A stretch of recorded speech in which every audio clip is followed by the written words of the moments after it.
but 2 million naira is not such a lot of money for, for the kind of offense, for the kind of crime she's done, to humans, to the dignity of the humans she has been involved in for all this while. So, we had a lawyer one time on this program. He talked about how we need to have stricter rules, and how both the legislators and even the judiciary have to be more intentional about putting their feet down to make sure that we have severe punishment for anyone found wanting. So you read this and you tell me what you think, when it comes to punishments and putting necessary boundaries, necessary agreements or arrangements on ground to make sure that those who are found wanting face the full wrath of the law.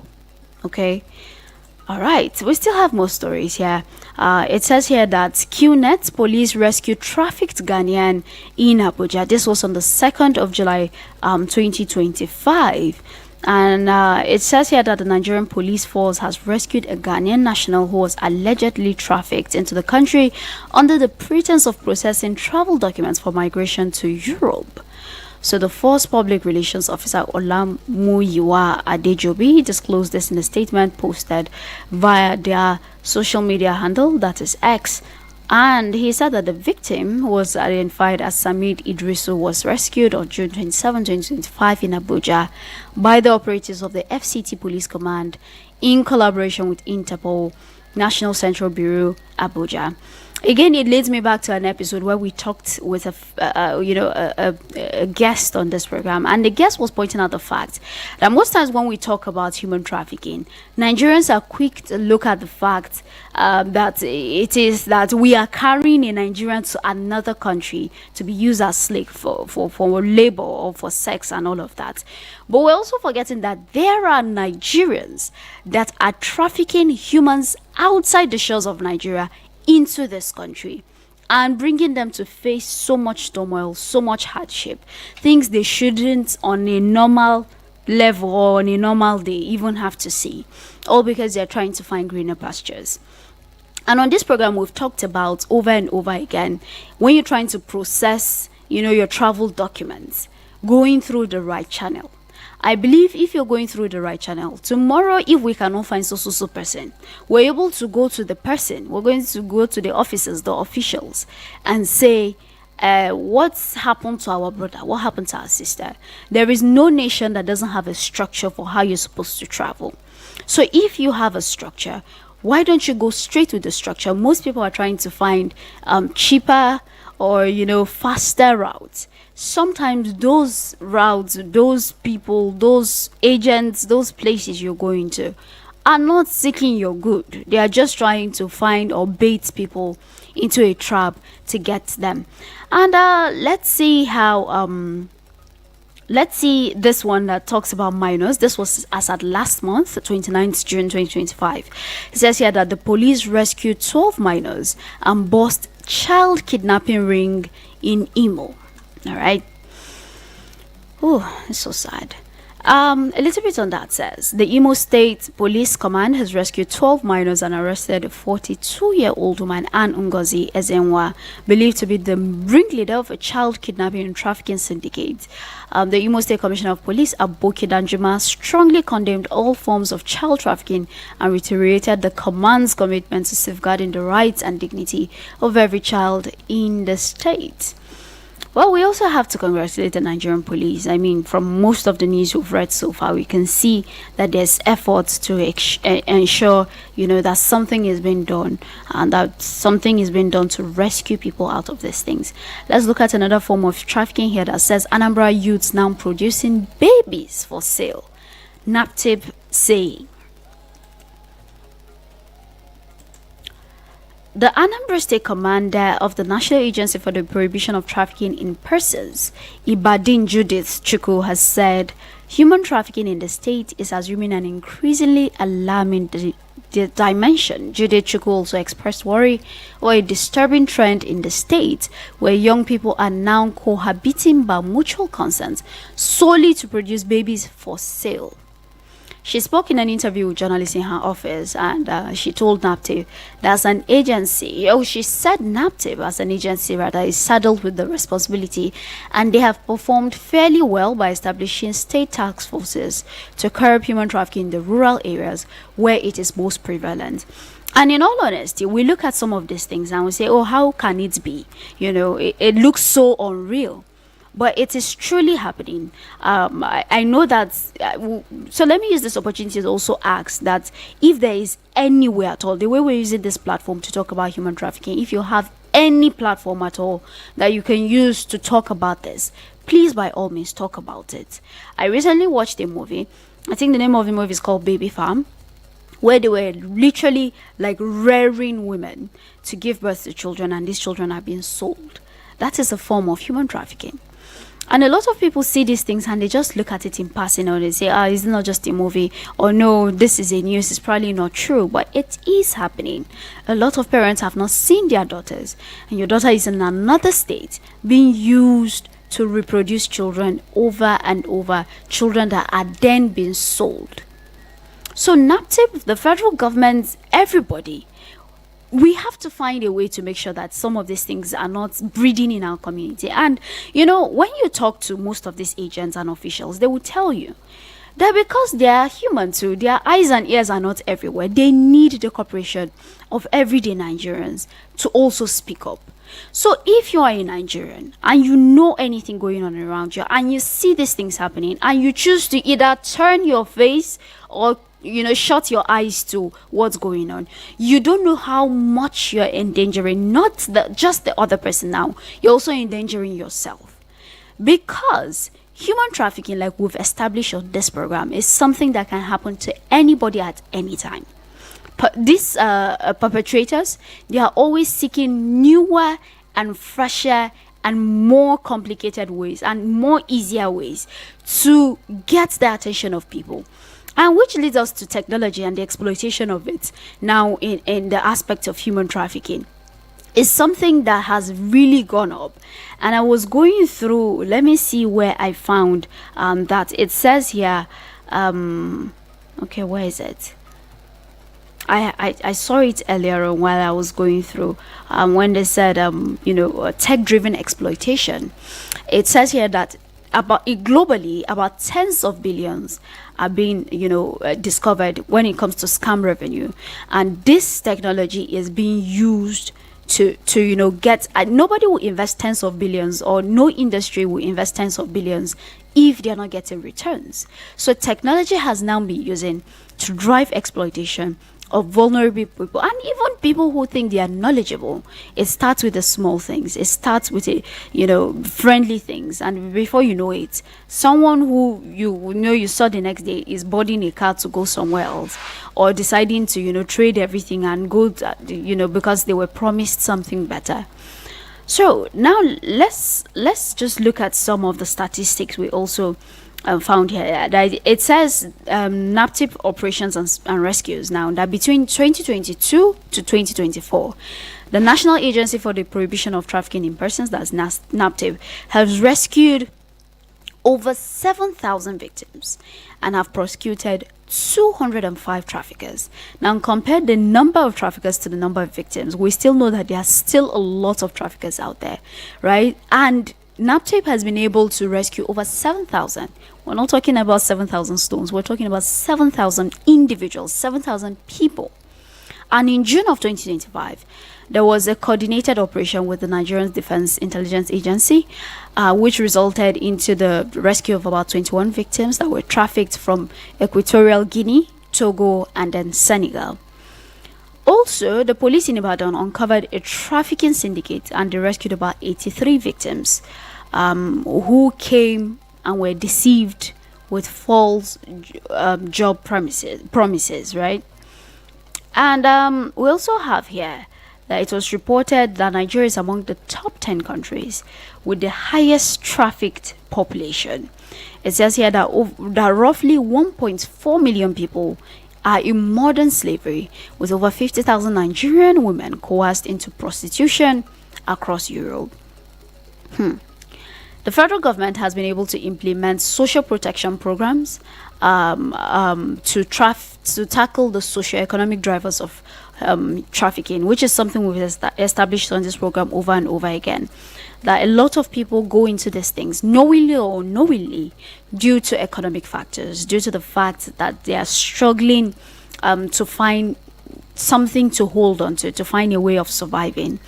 So they would rather just, use the back door to get the money they need to take care of themselves and their families. So the federal government has been able to implement certain programs that would help to, reduce the burden of the economic burden on Nigerians. And also, there has been a call more now than ever, for religious officers, religious leaders to use their offices to strengthen the voice that is rising against the strength of human trafficking. They are engaging with religious leaders to make sure that they come to terms with the fact that this is something that is happening under our noses, it's happening in our families, it's happening in our communities, and we need to do something about it. Well, it is still Eagles 102.3 FM Abuja. As always, it is the radio experience you can count on. My name is Dilto Joan, and it is the I Wish I Knew radio program and drama. And on this program, we talk about human trafficking and how we can curb the menace of human trafficking in our society. We're basically just looking at the reports, so far so good. What effort has been put in, and what results have we gotten so far? And we've just looked at a few figures. So if you're just joining in, you're welcome. But if you've been listening, I would like to also open the phone lines for you to talk. This is a time for you to share, your thoughts. If you have questions, if you need help, if you have any information at all, this is the best place, okay? This is the time for you to call.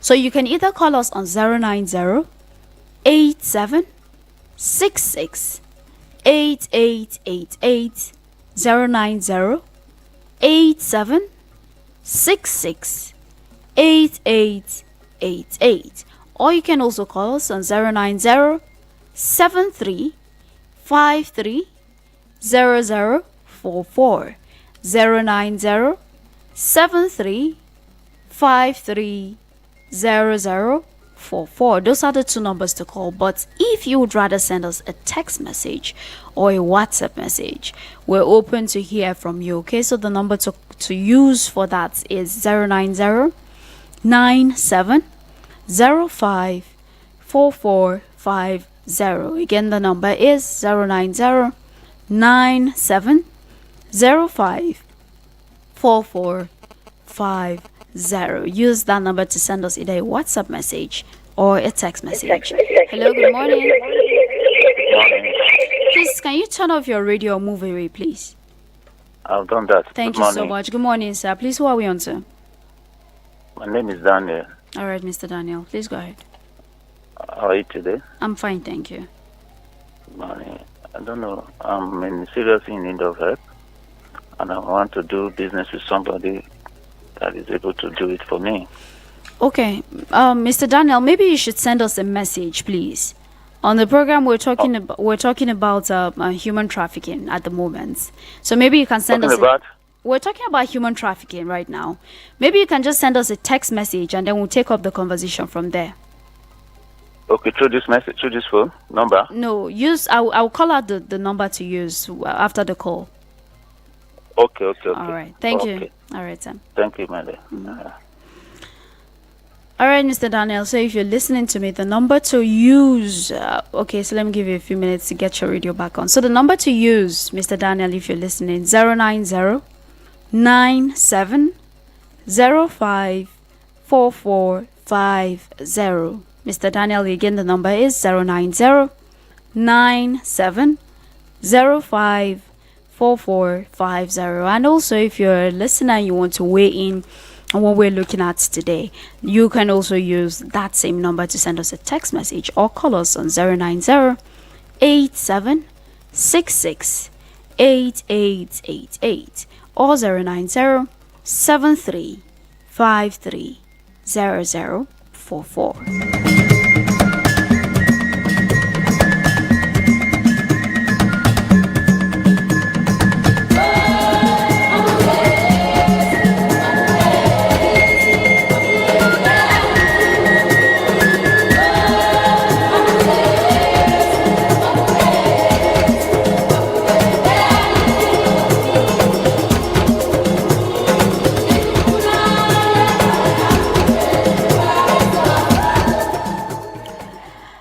glad to know you're still listening. It is I Will Shine You radio program and drama brought to you by MICAT in partnership with NAPTEV and, of course, with support from Eagles 102.3 FM Abuja. And as always, we're here to talk about the issue of human trafficking and how we can be a part of it.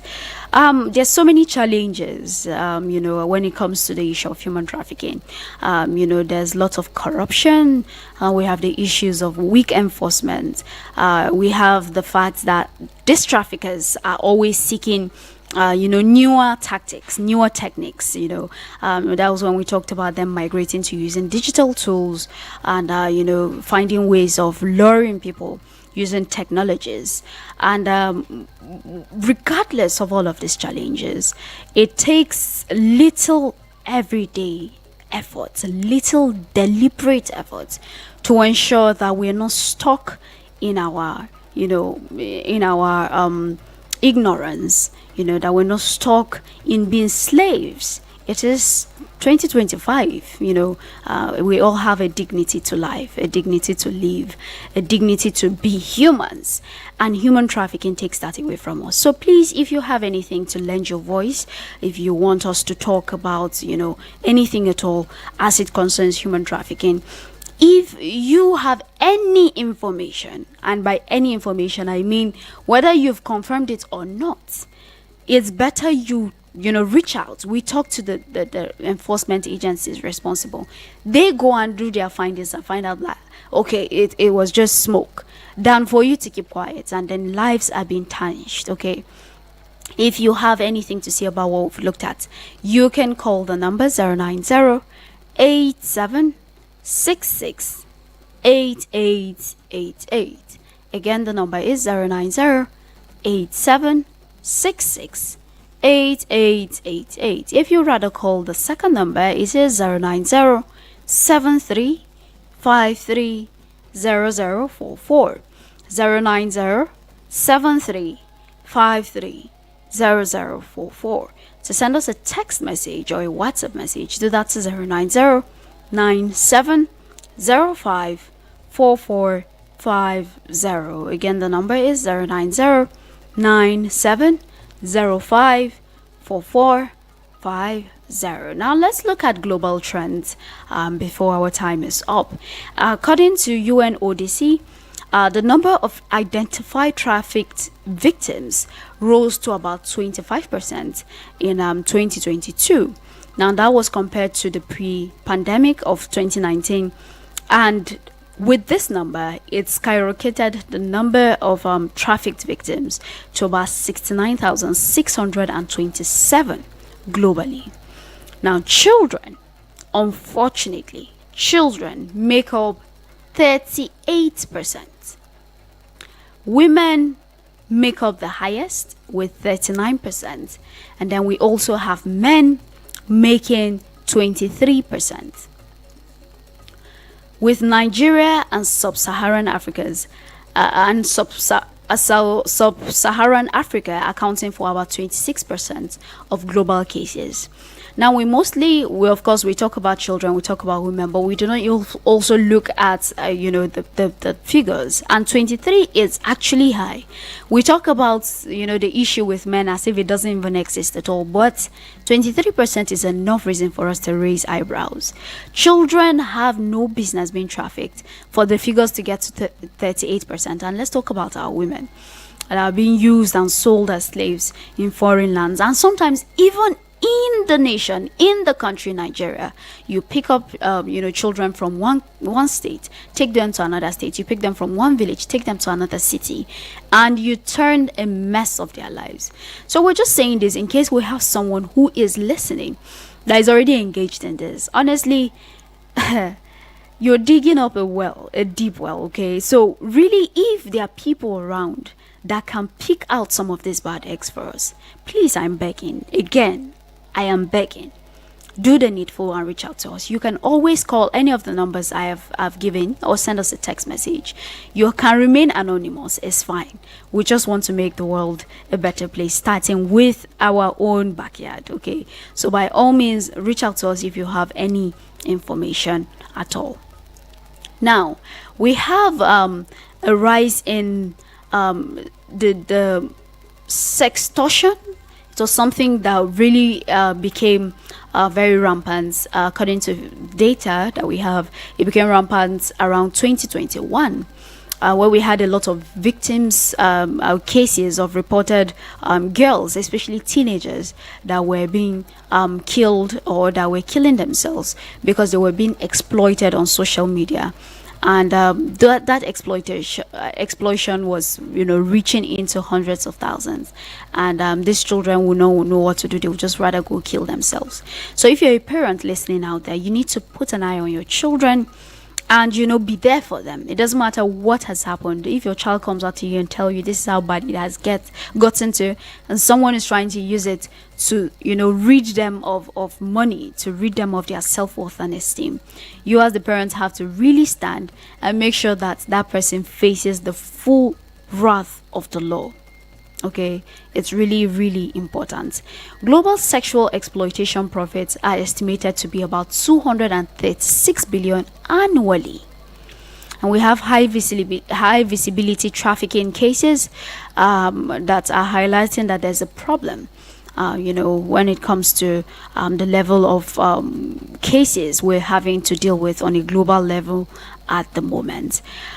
So it shows you that there's a lot of work to do, and it's not just peculiar to Nigeria, but before we face the drum outside, let's look at what's happening in our house. How can we change what's happening in Nigeria right now before we we focus on what's happening in other countries? And trust me, I am sure that other countries are trying to also put in the efforts to make sure that they rid their country of this bad omen. So I am hoping that as many Nigerians who tune in every Saturday to listen to this program, they are also making a decision to take a stand, and to join hands with those who are fighting day and night to ensure that we have a better, a safer and more prosperous nation. It has been the I Wish I Knew radio program and drama. This program is brought to you by the Media Coalition and Awareness to Halt Trafficking, MICAT, and it is supported by National Agency for the Prohibition of Trafficking in Persons and funded by the Danish Embassy. It has been an awesome time with you on radio. And as always, this broadcast is live on Facebook, so you can always go back, watch, share, engage, leave a comment, and let us know how you would join us in the fight to rid human trafficking out of our society. My name still remains Dilta Joan, and it has been an awesome time with you on radio. Until we come your way again, same station, Eagles 102.3 FM Abuja by 10 a.m. every Saturdays. Do remain blessed and make sure you have Nigeria at the back of your mind. Let's keep it safe for ourselves and the future to come.